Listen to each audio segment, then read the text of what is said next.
हाँ तो जय हिंद दोस्तों। आप सभी को स्वागत है अपने इस YouTube channel Anvi science classes में। हम आज आपको बताएंगे जो मॉडल पेपर बिहार बोर्ड द्वारा जारी किया गया है, ऑफिशियल मॉडल पेपर है, उसका जो क्वेश्चन है उसी को हम सॉल्व कराएंगे। ये जो क्वेश्चन जारी किया गया है बिहार बोर्ड द्वारा ऑफिशियल मॉडल पेपर, ये क्वेश्चन आपको सॉल्व करना बहुत जरूरी है, क्योंकि इसी क्वेश्चन से रिलेटेड आपके एग्जाम में क्वेश्चन रहेगा या इसी में से क्वेश्चन आपके एग्जाम में रहेगा। तो जो बिहार बोर्ड जारी किया है उस टाइप को आपका क्वेश्चन बनाना है। जब तक आप इसका सही सही आंसर नहीं कर पाते हैं, क्वेश्चन को सॉल्व नहीं कर पाते हैं, तब आपका कुछ प्रॉब्लम है। लेकिन जब ये आप इसका क्वेश्चन बनाना जान जाएंगे या इसका सही आंसर आप बता पाएंगे, तो आपका तैयारी जो है वो एक मजबूत लेवल का है। तो इसी को बना जाना है, इसी को बार बार रिपीट करना है, प्रैक्टिस करना है, क्योंकि इसी से रिलेटेड क्वेश्चन रहेगा। हर सब्जेक्ट का हम आपको कराएंगे। ये वाला मैथ का है और ये जो मैथ का है ये पार्ट 2 है, यानी कि दूसरा वीडियो है। एक वीडियो में हम 20 क्वेश्चन करा दिए हैं। ज्यादा क्वेश्चन अगर उसमें हम कराते तो और लंबा वीडियो होता, तो छोटा वीडियो होता कि आपको देखने में भी कोई दिक्कत नहीं हो या कोई परेशानी नहीं हो। इसलिए हम कुछ क्वेश्चन का सॉल्व यानी कि 20 क्वेश्चन का उसमें डिस्कशन कराए हैं। आज उसके बाद जो क्वेश्चन है उसको हम लोग सॉल्व करेंगे। ये जो हमारा है ये पार्ट 2 रहेगा। ये हमारा है पार्ट 2, एक हम पार्ट 1 बना दिए हैं। तो आपको यहाँ से देखना होगा क्योंकि ये क्वेश्चन बहुत महत्वपूर्ण है। चलिए अब हम शुरू करते हैं बनाना इस क्वेश्चन को। देखिए, यदि रेखाएं 5x प्लस 5y बराबर 6 और 15x प्लस 9y बराबर 12 समांतर है, तो देखिए यदि रेखाएं कुछ दिया है और बोल रहा है कि समांतर है तो P का मान होगा। यह हमारा जो है ये एक प्रकार का समीकरण है, यानी कि दो समीकरण इसमें दे दिया है और बोल रहा है कि वो दोनों क्या है, एक दूसरे के समांतर हैं। तो हमसे पूछ रहा है P का मान। देखिए इसमें यहाँ P है तो इस P का मान पूछ रहा है। तो यहाँ से आपको एक कंडीशन याद रखना होगा।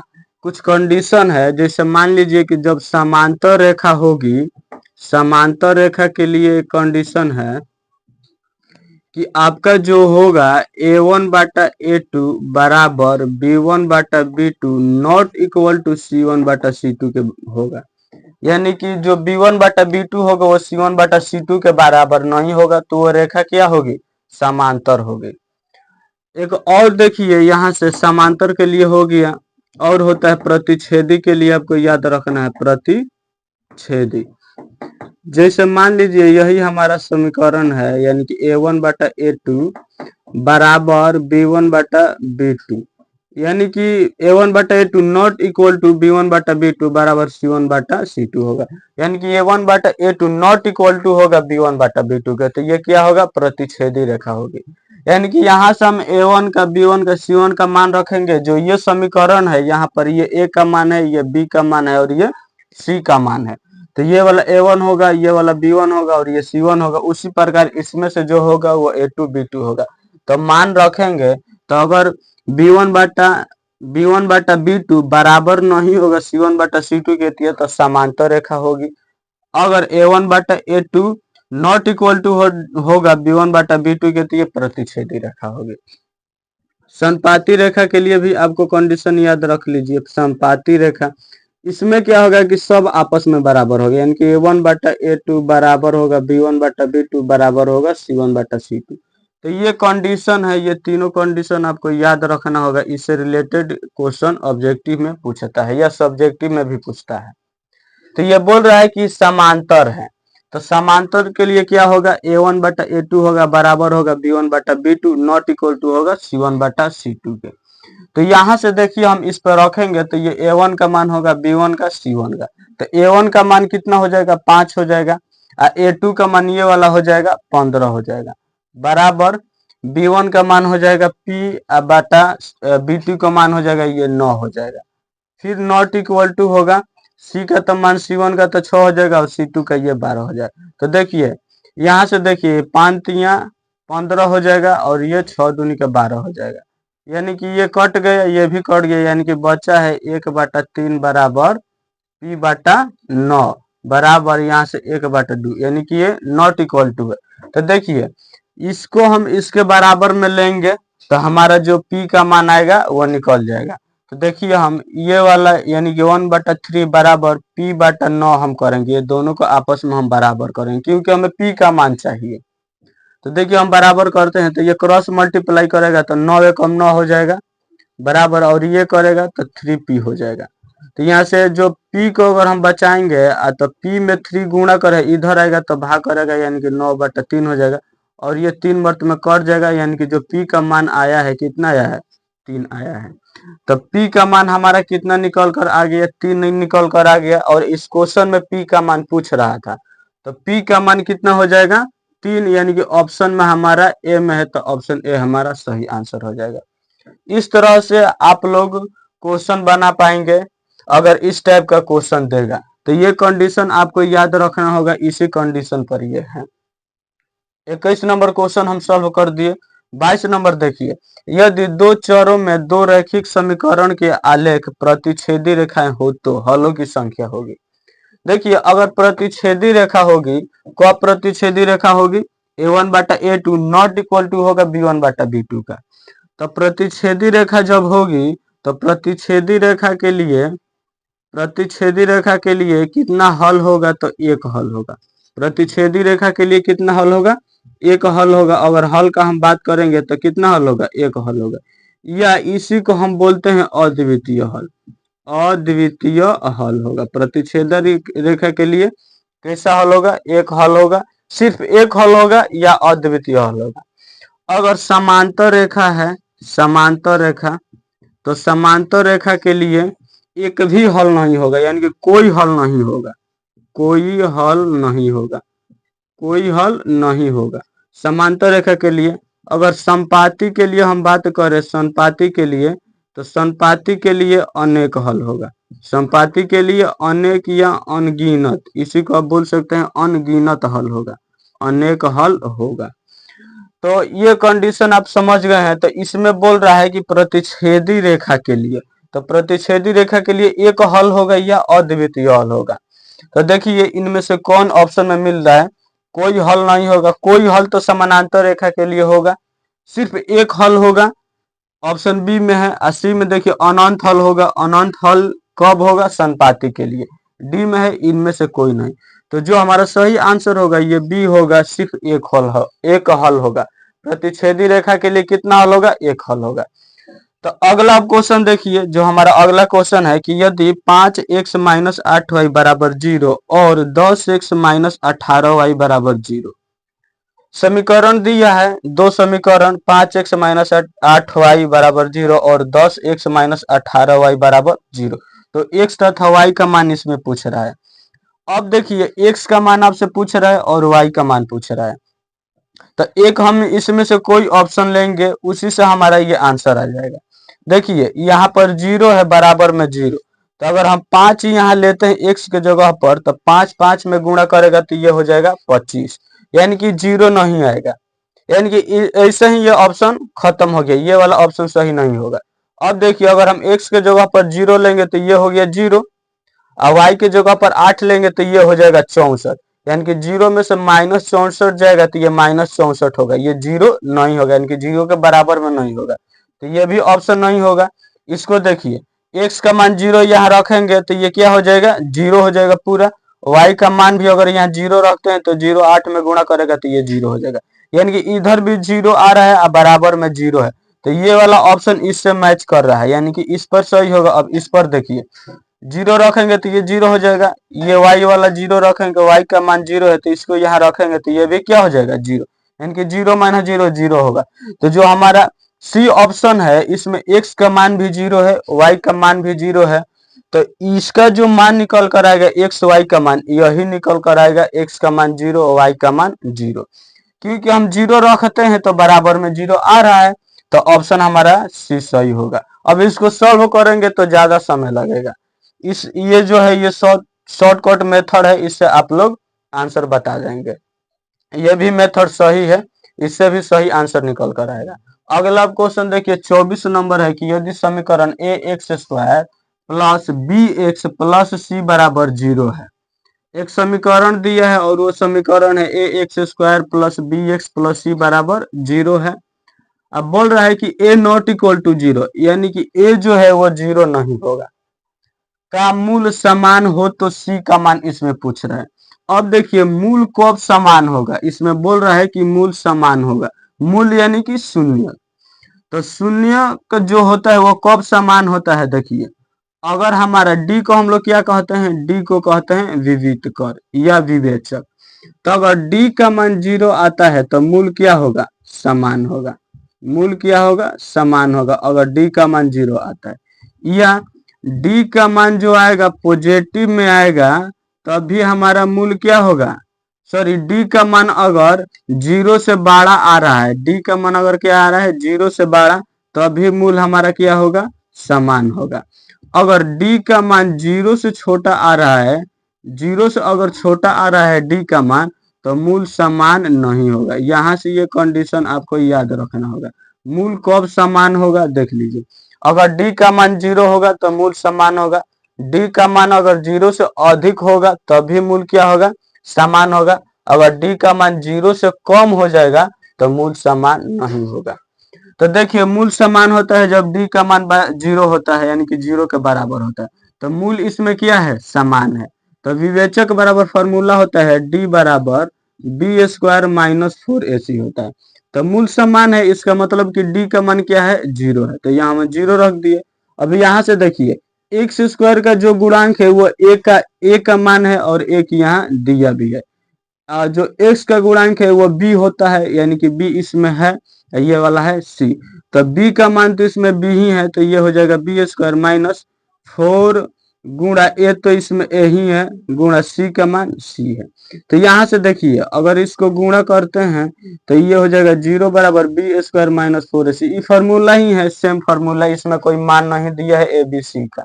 तो अब देखिए ये प्लस है ना, तो इधर आएगा तो क्या हो जाएगा, सॉरी इस तरफ ये क्या किस में है, माइनस में है, माइनस 4ac है, तो इधर आएगा तो 0 प्लस हो जाएगा 4ac, इधर बचेगा बी स्क्वायर।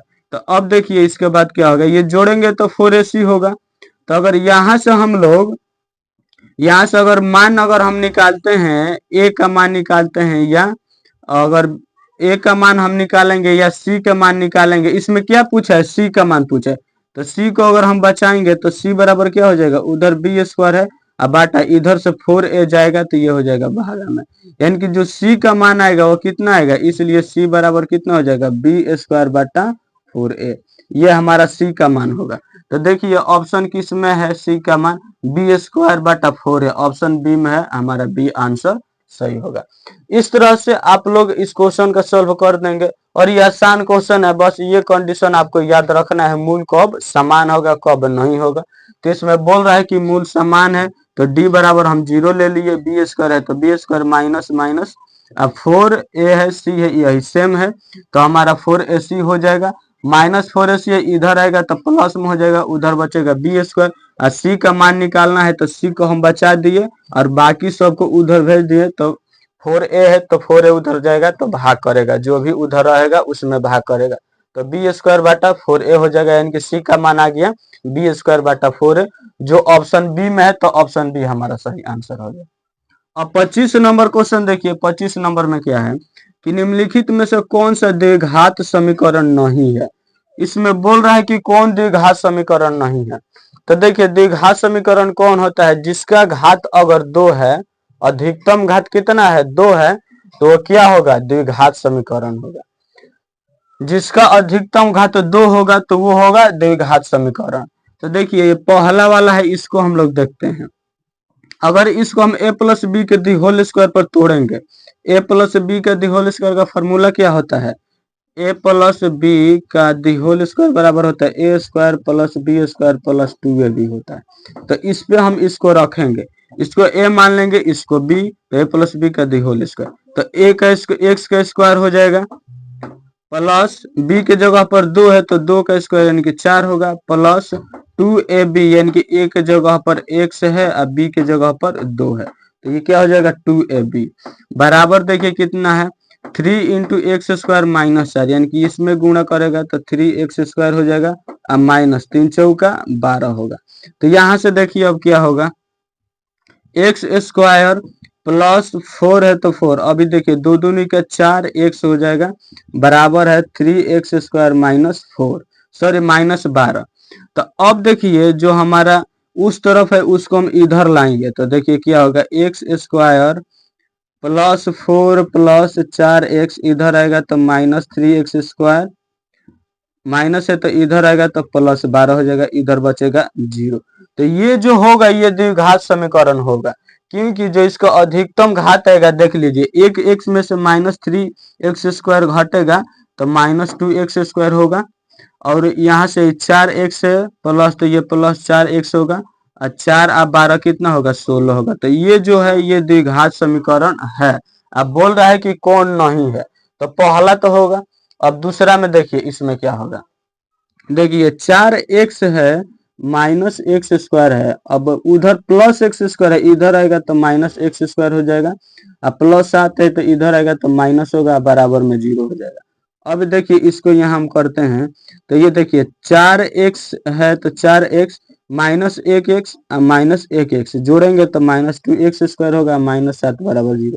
ये भी द्विघात समीकरण है क्योंकि इसका अधिकतम घात 2 है। इसको अब हम लोग करते हैं इसका क्या होगा ये हमारा देखिए इसको हम यहाँ तोड़ते हैं सी वाले ऑप्शन को तोड़ेंगे तो ये इसका स्क्वायर करेंगे यानी कि a माइनस बी का होल स्क्वायर तो स्क्वायर करिए यानी कि रूट 2 का स्क्वायर 2 होगा और एक्स स्क्वायर यानी कि एक्स स्क्वायर अब प्लस 3 का 9 हो जाएगा माइनस 2ab यानी कि 2ab हो जाएगा यानी कि इसको अब बराबर में कितना है 2x स्क्वायर प्लस 4 कितना है प्लस 4। अब देखिए बीच में क्या है बराबर है इधर भी 2x स्क्वायर है इधर भी 2x स्क्वायर तो जब बीच में बराबर रहता है दोनों बगल कोई सेम अंक है तो वो कट जाएगा। तो यहाँ से देखिए इसमें तो घात वाला अंक बचा ही नहीं तो ये कहाँ से द्विघात बहुपद होगा इसका मतलब कि जो ऑप्शन सी हमारा है ये द्विघात बहुपद नहीं है। सर ये द्विघात समीकरण नहीं है क्योंकि इस समीकरण का बात कर रहा है। क्वेश्चन बोल रहा था निम्नलिखित में से कौन सा द्विघात समीकरण नहीं है तो ऑप्शन सी जो हमारा है यही सही आंसर होगा। ये द्विघात समीकरण नहीं है ये रैखिक समीकरण है तो ऑप्शन सी हमारा सही आंसर हो जाएगा। अब इसको चेक करेंगे तो ये भी क्या होगा द्विघात समीकरण होगा। देख लीजिए ये तोड़ेंगे तो x square plus 1 minus 2x होगा बराबर में 3x square minus 2x plus 4 3x है 1x आएगा इधर तो घटेगा तो फिर 2x स्क्वायर बचेगा यानी कि इसका अधिकतम घात 2 होगा ये होगा द्विघात समीकरण। तो इस तरह से आप लोग पहचान पाएंगे जो पहचानने के लिए देगा द्विघात समीकरण। उम्मीद है कि ये क्वेश्चन जो हम बताए हैं ये क्वेश्चन आप लोग समझ गए होंगे और जो हम डिस्कशन कराते हैं ये बहुत आसान भाषा में कराते हैं जो भी देखेगा उसको 100% समझ में आ जाएगा जो हम डिस्कशन कराते हैं। अब इसके बाद जो है क्वेश्चन यानी कि 25 के बाद अब 26 क्वेश्चन इसके बाद हम डिस्कशन कराएंगे। आप लोग इसके एक स्क्रीनशॉट ले लीजिए या कॉपी कलम लेकर बैठे हैं तो आप उसमें इसका एक नोट्स बना सकते हैं। 26 नंबर क्वेश्चन है कि यदि द्विघात समीकरण x square minus 7x plus 12 बराबर 0 का एक मूल 3 हो तो इसका दूसरा मूल होगा। देखिए मूल का मतलब होता है शून्य और शून्यक यानी कि x का मान जो x का मान निकलता है वही हमारा क्या है शून्यक है। तो ये द्विघात समीकरण है तो इसमें शून्यक 2 निकलेगा जिसमें से एक दे दिया है 3 और दूसरा पूछ रहा है कि दूसरा मूल क्या होगा यानी कि दूसरा शून्य क्या होगा। तो चलिए इसको हम सॉल्व करते हैं दूसरा शून्यक निकालते हैं। जो हमारा समीकरण ये कितना है x square minus 7x plus 12 है बराबर 0 तो फर्स्ट इंटू लास्ट करिएगा तो ये 12x स्क्वायर होगा x जब x ये 12 में गुणा करेगा दोनों प्लस में है तो ये प्लस 12x स्क्वायर होगा। अब इसको हम लोग क्या करते हैं गुणनखंड में दो भाग को तोड़ते हैं जिसको गुणा करने पर 12x स्क्वायर आ जाए और उसी को जोड़ने या घटाने से माइनस 7x आए। तो देखिए अगर हम 3 और 4 को गुणा करेंगे तो ये हो जाएगा 12। अगर इसमें भी x लगाते हैं, इसमें भी x, तो ये हो जाएगा x स्क्वायर। अब हमको क्या करना है, इसको जोड़ने से या घटाने से माइनस में 7x लाना है। तो देखिए 3 और 4 जोड़ेंगे तो ये 7 होगा, लेकिन प्लस में। अगर इन दोनों के आगे हम माइनस लगा देंगे तो -3x और -4x जोड़ेंगे तो ये -7x हो जाएगा। यानी कि दो हमारा डिजिट है -3x और -4x, इसी को हम लिए हैं। इसी को गुणा करने से आ रहा है 12x² और उसको जोड़ने से कितना आ रहा है -7x। तो अब देखिए ये वाला जो लिए हैं इसको हम लिखेंगे इस -7 के 7x के स्थान पर। तो x² है तो x² -3x -4x प्लस 12 हम लिख सकते हैं बराबर 0। अब इन दोनों में x कॉमन है तो x को बाहर लीजिए, अंदर x² है तो x बाहर आ गया तो अंदर x बचेगा, माइनस का माइनस, 3x में से x आ गया है बाहर तो अंदर 3 होगा, माइनस है तो माइनस, क्योंकि माइनस इसमें भी है और प्लस में भी माइनस होता है, क्योंकि माइनस गुणा माइनस होता है प्लस। तो ये प्लस है, इसके स्थान पर क्या है माइनस गुणा माइनस, तो एक हम माइनस बाहर ले लिए तो अंदर इसके स्थान पर एक माइनस बचेगा। तो माइनस हम ले लिए बाहर, अब 4x है, अब 12 में भी 4 है तो 4 हम कॉमन ले लेंगे, यानी कि -4 कॉमन ले लिए तो यहाँ से x बचेगा और यहाँ से -3 बचेगा बराबर 0। तो यहाँ से आप लोग x का मान निकालिएगा तो एक 3 आएगा और x का मान एक 4 आएगा, क्योंकि x -3 है तो यहाँ से x का मान 3 आ जाएगा और ये है x -4 तो x का मान 4 होगा, जिसमें से एक मूल दे दिया है 3। देखिए एक मूल 3 हो तो इसका दूसरा मूल होगा, तो दूसरा मूल हमारा कितना होगा 4 होगा। तो 4 किस ऑप्शन में है, ऑप्शन ए में है -3, बी में है 4, सी में है -4, डी में है 2। तो 4 है +4 बी में है तो ऑप्शन बी हमारा सही आंसर होगा। तो इस तरह से मूल निकाल पाएंगे, एक मूल दिया है एक हम निकाल दिए। ये क्वेश्चन देखिए, यदि द्विघात समीकरण x² plus px plus q बराबर 0 के मूल p तथा q हो तो p प्लस q का मान होगा।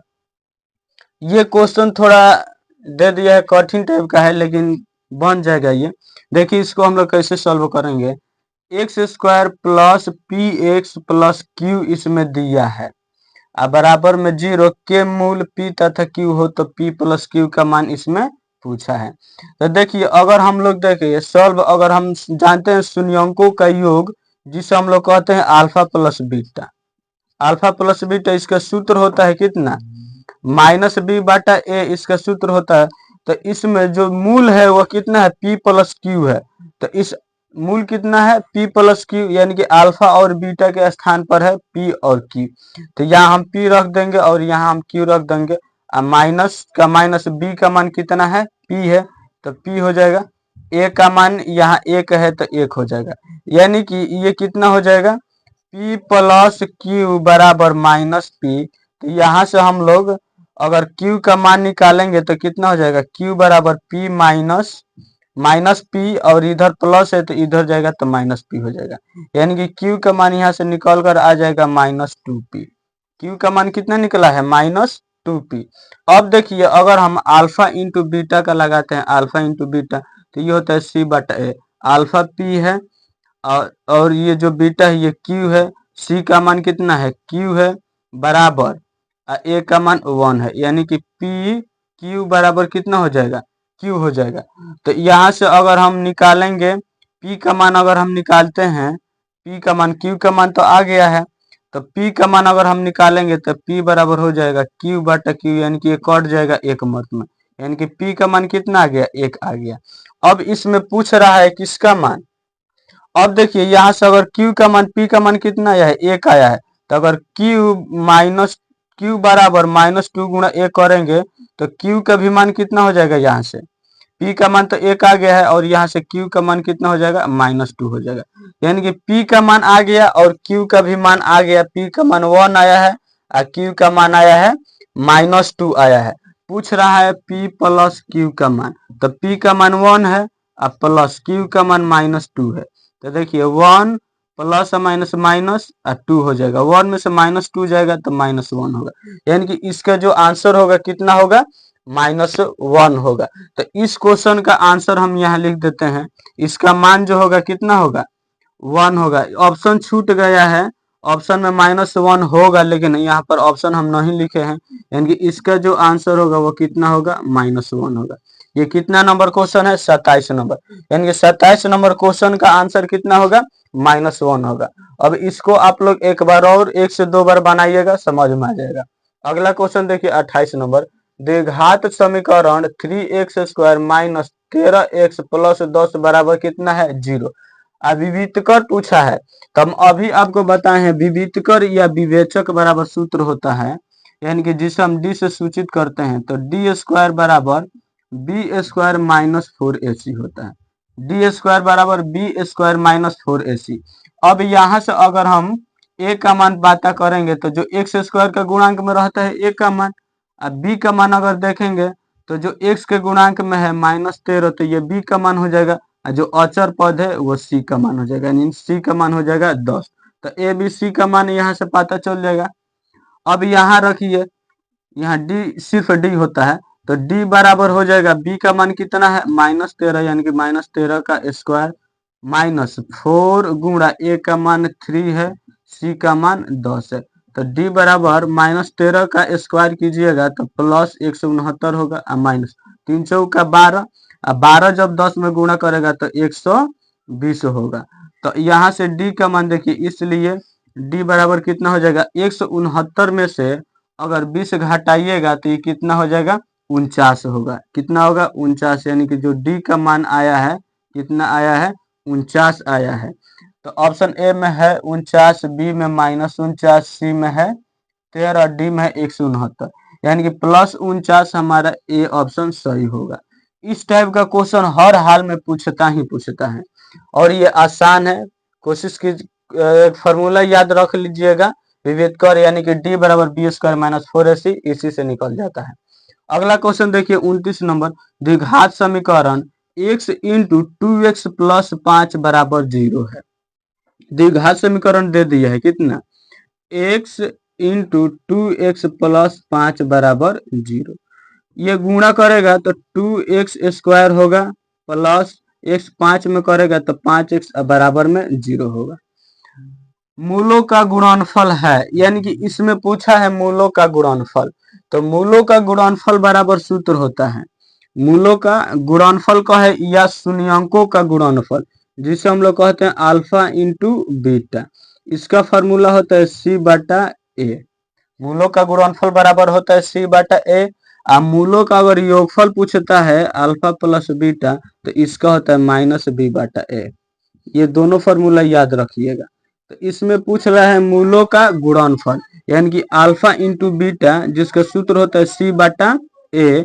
तो अगर हम अल्फा इंटू बीटा बराबर c/a होता है, तो c का मान कितना हो जाएगा, c का मान इसमें नहीं दिया है, क्योंकि जो अचर पद रहता है वो कितना होता है, c होता है। जो अचर पद रहेगा वो c का मान होगा, लेकिन इसमें अचर पद नहीं दिया है, a का मान दिया है, b का मान दिया है, c नहीं दिया है, तो c का मान हो जाएगा 0 बटा a का मान यहाँ पर 2 हो जाएगा, यानी कि 0/2 कितना हो जाएगा, 0। 0 में किसी भी संख्या से भाग दीजिएगा तो आंसर 0 होगा। तो ऑप्शन बी में है 0, तो ऑप्शन बी सही होगा। 30 नंबर देखिए, निम्नलिखित में कौन सा समांतर श्रेणी में है। ऑप्शन है 4, इसमें से बोल रहा है कि कौन समांतर श्रेणी में है।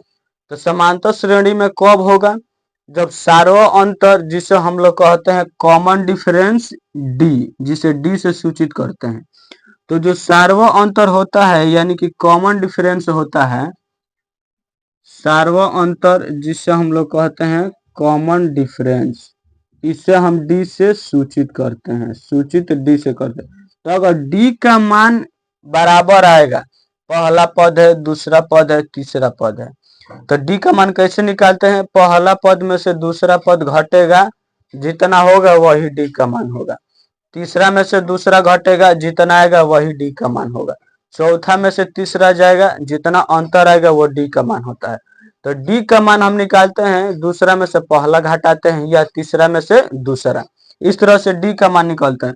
तो अगर d का मान समान आता है तब वो AP में है, अगर नहीं आता है तो एपी में नहीं है। तो चलिए हम चेक करते हैं, इसको हम चेक करेंगे सबसे पहले। तो डी का मान कैसे निकालते हैं? पहला पहला अंतर निकालेंगे तो इसको हम D1 बोल सकते हैं, यानी कि A2 माइनस A1, यानी कि दूसरा पद में से पहला घटाएंगे। तो घटाइए, 1 - 2/2 होगा, यानी कि -1/2 होगा। इसके बीच का अंतर कितना होगा? -1/2।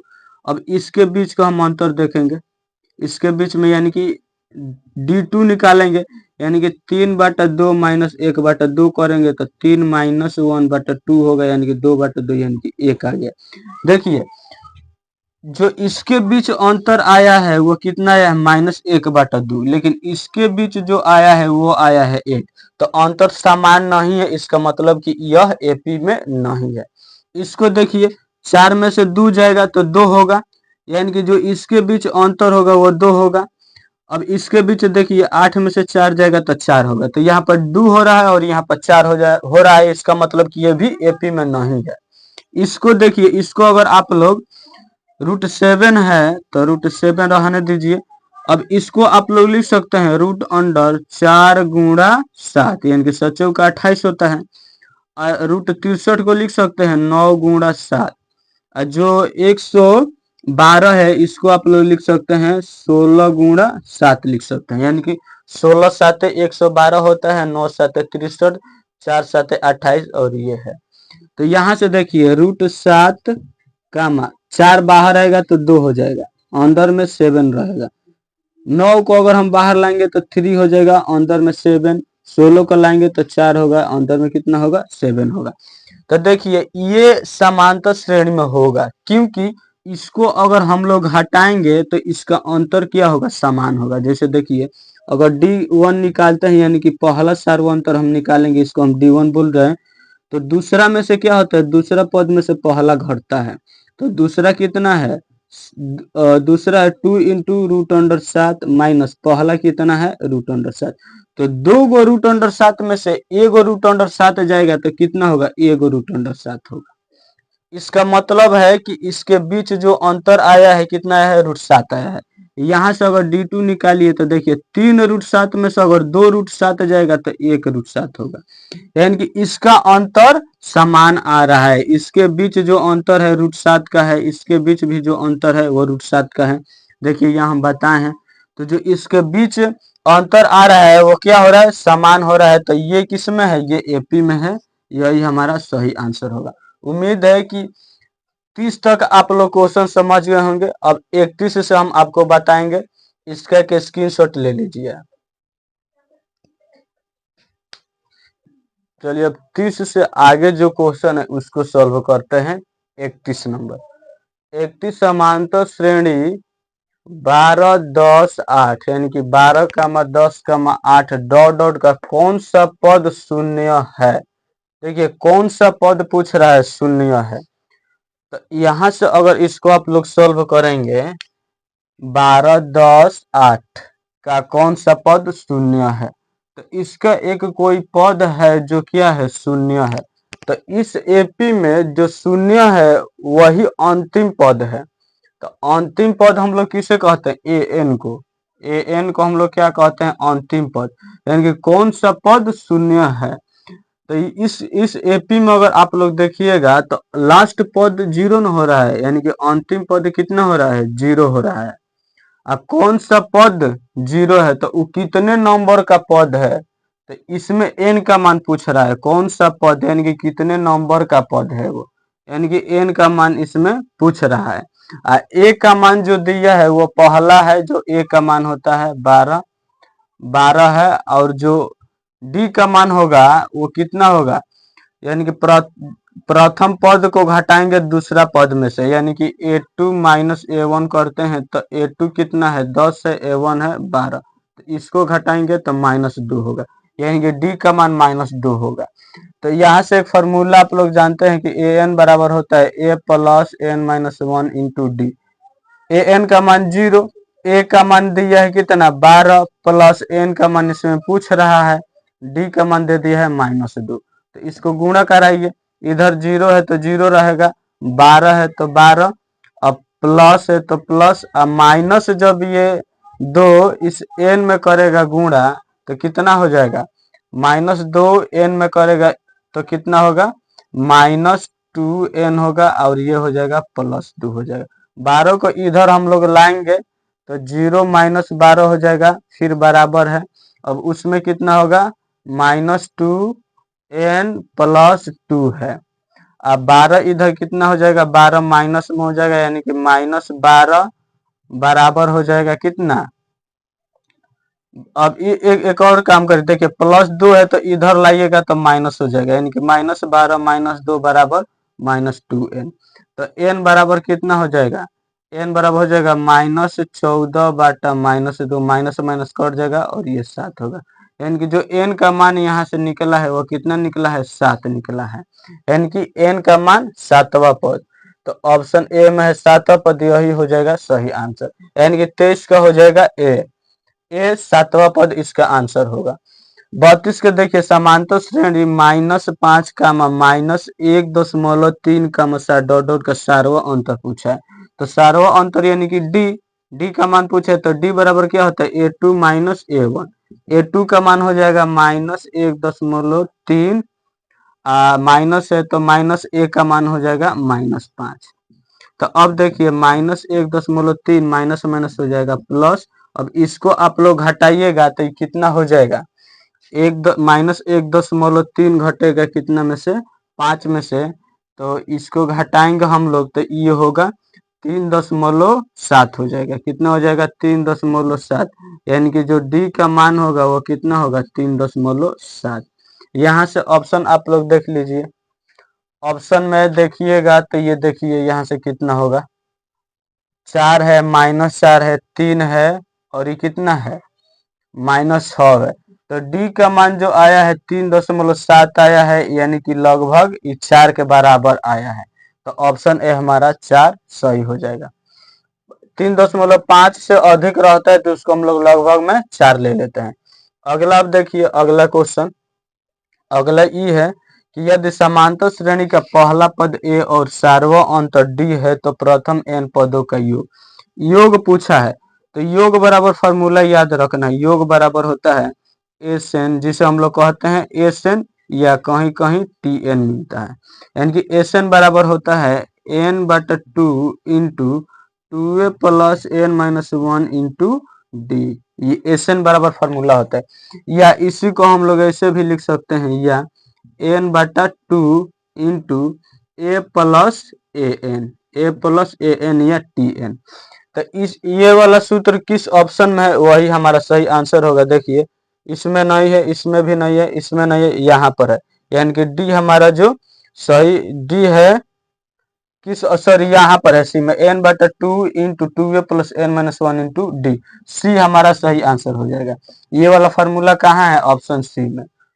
34 नंबर देखिए, यदि समांतर श्रेणी का nवां पद यानी कि tn बराबर दिया है कितना, 3 - 4n, तो पूछा है t5।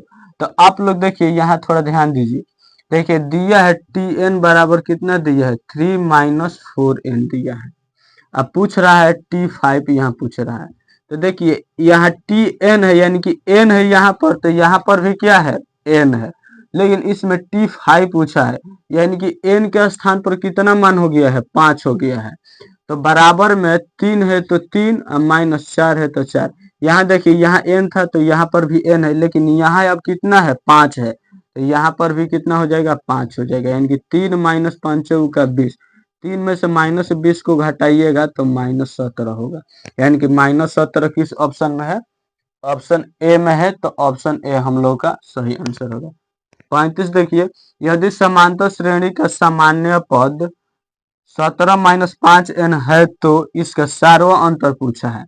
देखिए एक सामान्य पद दे दिया है, सामान्य पद जो दिया है वो कितना दिया है, 17 - 5n दिया है।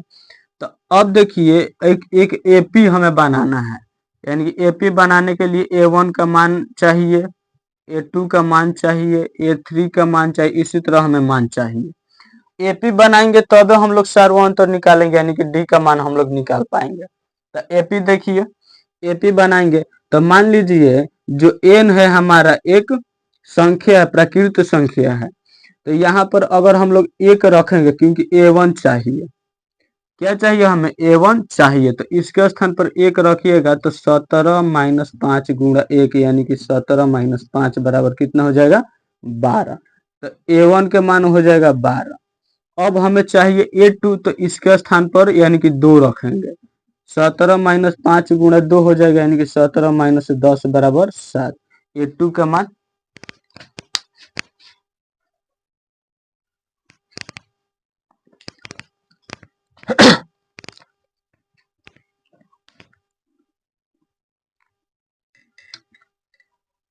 17 माइनस 10 हो जाएगा। अब इसको घटाएंगे तो ये होगा 7, यानी कि A2 का मान जो आया है वो 7 है। अब A3 का मान निकालेंगे तो n के जगह 3 रखेंगे, तो 17 माइनस 5 गुणा 3 बराबर 17 माइनस 5 तो यह हो जाएगा 15, बराबर में कितना होगा, 2 होगा, यानी कि इसका मान आएगा वो 2 होगा। अब देखिए यहाँ से 2 माइनस हो रहा है, 2 क्या हो रहा है, घट रहा है, तो इसी तरह आगे हम निकाल देंगे, लेकिन हमें सार्व अंतर निकालना है यानी कि D का मान निकालना है। तो D बराबर होता है A2 माइनस A1। A2 का मान है 7, A1 का मान है 12, इसको घटाएंगे तो ये हो जाएगा माइनस 5। क्योंकि हम माइनस इसमें कर रहे हैं तो जो D का मान है वो भी उतना ही आएगा जितना हम इसमें माइनस घट रहा है, तो माइनस 5 घट रहा है, तो D का मान भी कितना हो जाएगा, माइनस 5, यानी कि सार्व अंतर कितना होगा, सार्व अंतर का मान कितना है, माइनस 5। तो A में है 5, B में है माइनस 5, C में है 12, D में है 0। माइनस 5 हमारा B है, तो B सही आंसर हो जाएगा। 36 नंबर है, प्रथम n विषम प्रकृत संख्याओं का योगफल पूछा है। तो प्रथम n विषम प्रकृत संख्याओं का योगफल ये एक फॉर्मूला ही होता है जो n स्क्वायर होता है। तो option A n square minus 1, B में n प्लस 1, सी में 2n माइनस 1, डी में n स्क्वायर। तो इसका फॉर्मूला n स्क्वायर होता है, जो डी हमारा सही आंसर हो जाएगा।